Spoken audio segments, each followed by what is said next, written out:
মাকাসাকা রাস্তা। এই আশুলিয়া যাব কোন দিক থেকে? ডান দিক থেকে?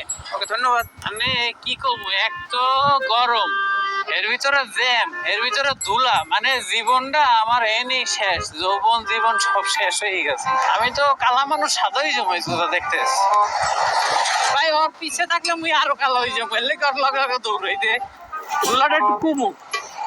শেষ শেষ, জামা কাপড় শেষ আমার। এই যে যদি ট্রাক যায় আপনার ছিটটা একবার গায়ের উপরে পড়বে, আরে বাবা রে, ঠ্যাং উপরে উঠে লই, জুতাটাও যাইবে এখন। আরে আল্লাহ, কি রে ভাই, এত ধুলা খাইতে পাইছি আমার। একটু ওভারটেক করবো, পারি না, পারলাম না রে ভাই, পারলাম না।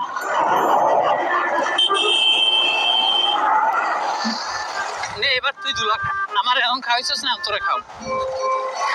আর এখন ধুলা খাওয়াইতে যাও। খাওয়ার পর মানে যখন মিরপুরে আইতে পারছি ভাই, তারপর কি করতে হয় জানেন?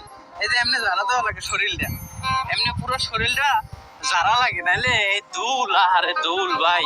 এই যেন এখন পানি মারে ভাই, মোর উপরে মারেন, মোর উপরে পানি মারেন ভাই, মোর শরীর পুরো ধুলে মাইকে গেছে। কি করবো, যারা তো লাগবেই, নাহলে তো মানে মানুষ মনে করবো আলাই খাচ্চর, আলাই কোন জায়গা দিয়ে আইছে দেখ।